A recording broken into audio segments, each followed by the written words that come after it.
Sziasztok! Megnézzük, hogy mi vár ránk a következő 48 órában. Ismét 2 választási lehetőség van. Az egyik a citrin, a másik az ametészcsoport. Remélem, hogy sikerült gyorsan kiválasztani, és el is kezdjük akkor a citrinnel, amihez a cigánykártya tartozik. Lássuk, hogy mit mondanak a lapok. A következő 48 órára a citrin csoportot választók számára. Megnézzük, hogy akkor mit mutatnak.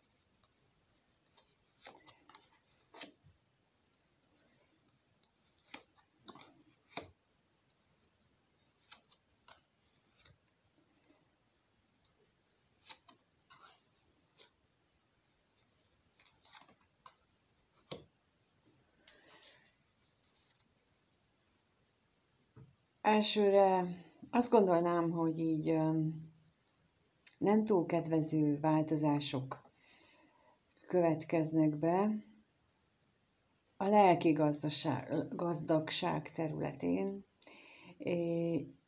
Inkább azt gondolnám, hogy olyan változások jöhetnek, amelyek bizonyos szempontból veszteséget is generálhatnak bennünk, mert ráébredünk arra, hogy amit eddig hittünk, az nem volt igaz. Viszont itt a szerencsétlenség lapjával én nekem sokkal inkább a tűzünk, a szenvedélyünknek a fellobbanása jön most ebből, tehát, hogy a lelki gazdagságunk az úgy alakul át, hogy ráébredünk valaminek a téves megítélésére, és ezzel egy olyan felszabadulás élmény ér bennünket, ami kiengedi azt a bennünk révő, bennünk szunnyadó tüzet, amit eddig elnyomtunk magunkba, mert úgy gondoltuk, hogy ez így helyes. De megkérdezem azt, hogy mi ez a halál itt? Mi a halál? Mire vonatkozik? Milyen témában? Tudhatunk-e meg erről valamit bőven? Tudhatunk-e meg róla valamit? Hát, milyen kapcsolat? Annyit tudhatunk meg, hogy valami váratlan esemény fog bekövetkezni. Akinek van kapcsolata, akkor annak a kapcsolatában fog bekövetkezni, és ráadásul szerencsés. Tehát a kapcsolatnak egyik és másik oldalán is mind a kettő egy ilyen szerencsés lap van, a pénzlapja is itt van, tehát ez egy nagyon hirtelen, váratlan esemény lesz, ami érinti a kapcsolatot, de megkérdezem még a veszteséget, hogy akkor hogy kerül ide a veszteség, ha ilyen nagyon szép ez a váratlan dolog.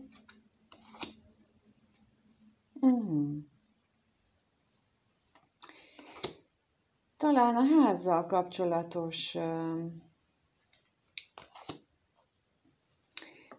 kapcsolatos félelmeink, aggodalmaink tűnnek tova, egyszer s mindenkorra, és akkor így már van értelme annak, hogy egy lelki gazdagság, egy mély átalakulás hogyan lehetséges, hogy veszteségérzetet kelt bennünk, idézőjelbe a veszteségérzet, mert ugye azért mégiscsak elvesztünk valamit, elvesztjük a félelmeinket, eltűnnek belőlünk a kétségek, az aggályok, és mint mondtam, szerintem itt a szerencsétlenség, a szenvedélyt, a tüzet, a lendületet, ezt jelöli, de megkérdezzük, hogy akkor a szerencsétlenségre milyen információt kapunk. Milyen információ jön itt a...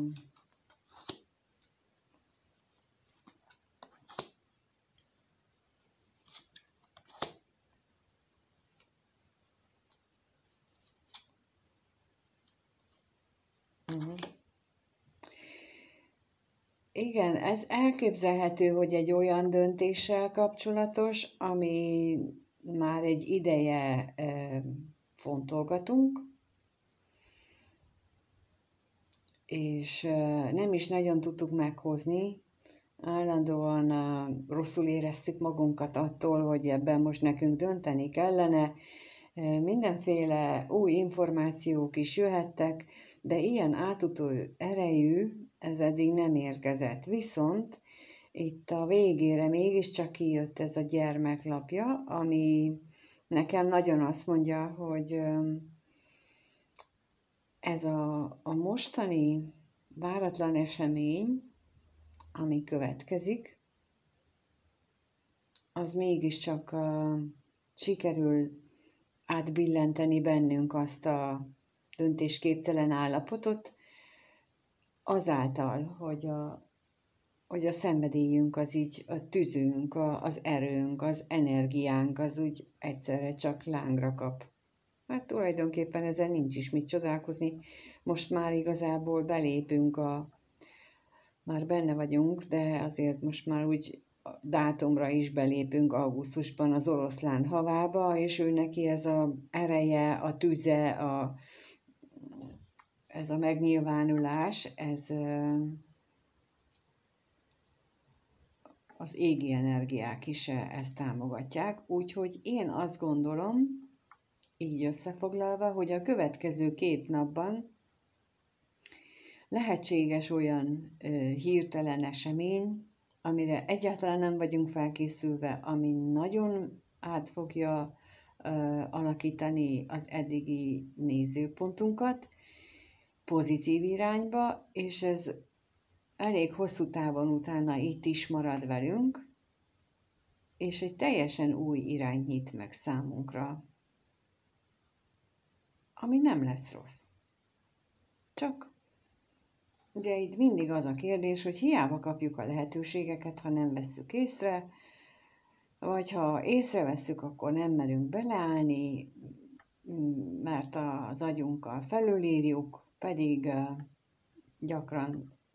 gyakrabban lehetne hallgatni befelé azt, amit úgy elsőre csinálnánk. Biztosan megfigyeltétek már ti is, hogy ha az első megérzésetekre, az első gondolatotokra hallgattatok volna, akkor biztosan jobb lett volna, mint aztán utána, amit kiagyaltunk. Legalábbis nekem ez elő szokott fordulni.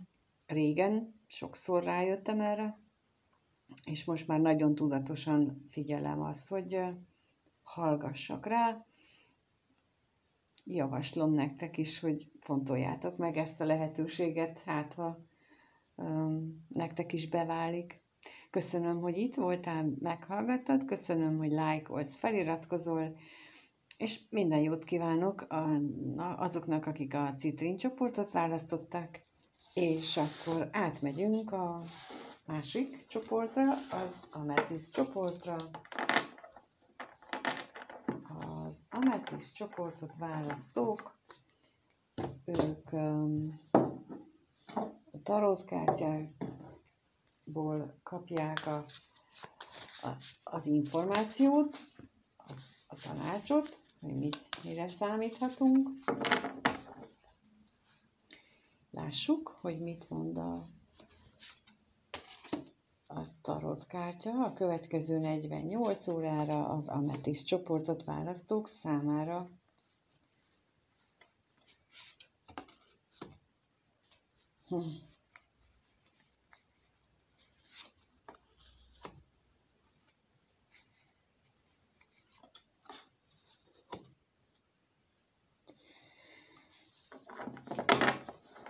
Akik ezt a csoportot választották, az ő életükben jelenleg nagyon fajsúlyos egy szívfájdalom. Egy olyan szívfájdalom, amit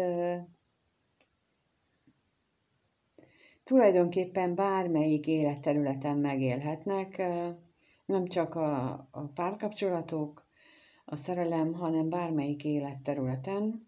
És azt mondják itt a lapok, hogy lendül, fordul a szerencsekereke, a sors kereke változik, viszont a kardok ötösével, ha úgy nézzük, nem 10, hanem már csak 5 kard lesz bennünk, tehát valami kicsit jobb irányba változik. De ehhez javasolt lenne a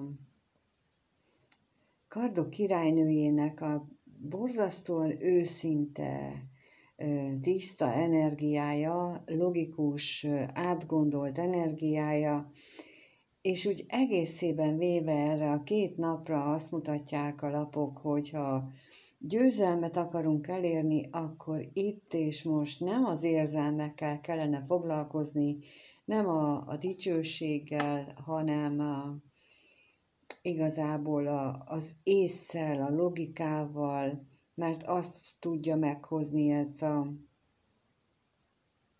ezt a pozitív irányú sorsváltozást. De megkérdezem azt, hogy mit tudhatunk meg, itt még kapunk-e, milyen információt kapunk a kardok királynőjére. Milyen információt kapunk a kardok királynőjére? Milyen információt kapunk itt?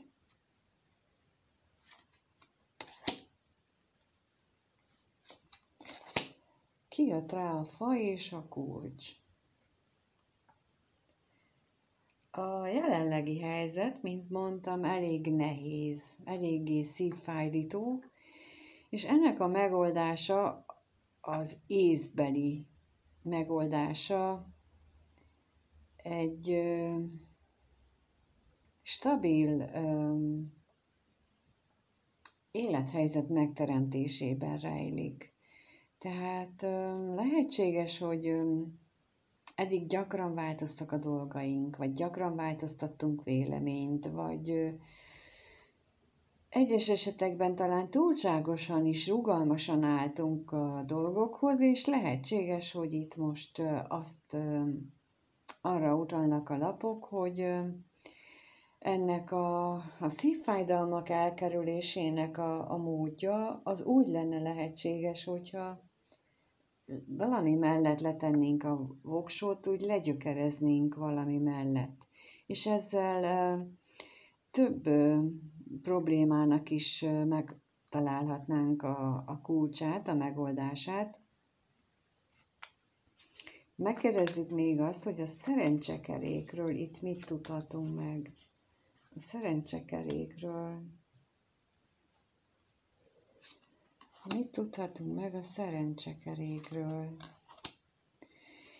Hát, nagyon érdekes a virágcsokor és a lilium. Ez mind a kettő azt mondja, hogy egy ilyen kis felszínes, kis örvendezős kis buli, vagy randevú jöhet, ami felvidít, ami kimozdíthat bennünket ebből a kardok 10-es helyzetből, de lehetséges, hogy itt a kardok királynője ezzel a fával azt mondja, hogy nem biztos, hogy ez a követendő út, mert hogy az még mindig csak a kardok ötöséhez vezetne, és megkérdezzük itt a kardok ötösét, hogy erről tudhatunk-e meg valamit bővebben.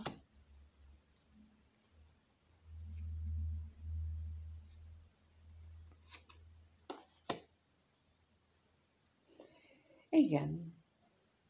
Tulajdonképpen a nap és a halak jött ki rá, és az a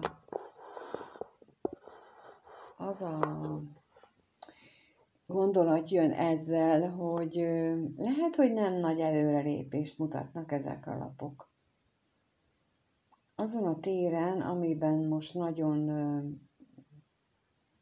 földhöz csapottnak érezzük magunkat, viszont összességében mégis a háttérben az egy nagyon jó kis változás lesz, függetlenül attól, hogy a kardakötősbe visz ez a sorskerék, amit első pillanatra érezhetünk annak, hogy az megint egy jó nagy veszteség, egy veszekedés, egy olyan dolog, amikor át akarnak verni bennünket, de ne dőljünk be a látszat könnyed dolgoknak, inkább nézzünk a dolgok mögé, és maradjunk meg stabilan a mi kis elgondolásunkban, mert az hozza meg számunkra a szerencsét is, a boldogságot is, a tartós örömöt is, a teljesen jó dolgokat. És ebből a 48 órában, hogy mi várható ebből? Indul a sorskerék. Egyértelműen azt jelenti, hogy indul a sorskerék, változik, de ugye sokszor vagyunk azzal, hogy fogalmunk sincs arról, hogy mikor indul a sorskerék, mert egyszerűen az élet, a mindennapi dolgok úgy magukkal ragadnak, hogy nincs időnk nekünk észrevenni azt, hogy megváltoztak a dolgok körülöttünk, de és általában csak utólag veszük észre, hogy ja, ott volt valami. De hát nem volt rá időm, hogy figyeljek arra. Ez valami ilyesmi lesz, azt hiszem. Ezért is most ez az előrejelzés, hogy felhívja a figyelmet az, hogy nem lesz egy nagy látványos dolog, és résen kell lenni. Hogy olyan módon használjátok ki ezt a lehetőséget, amit az élet, az univerzum kínál, hogy abból a legjobban jöjjetek ki, a legjobbat hozzátok ki. Igen. Köszönöm szépen, hogy itt voltál, megnézted. Köszönöm, ha lájkolsz, feliratkozol, vagy ha csak egyszerűen itt vagy és megnézed, azt is köszönöm, ha megírod, amit gondolsz, azt is. Egyszerűen így jó minden. Köszönöm, sziasztok!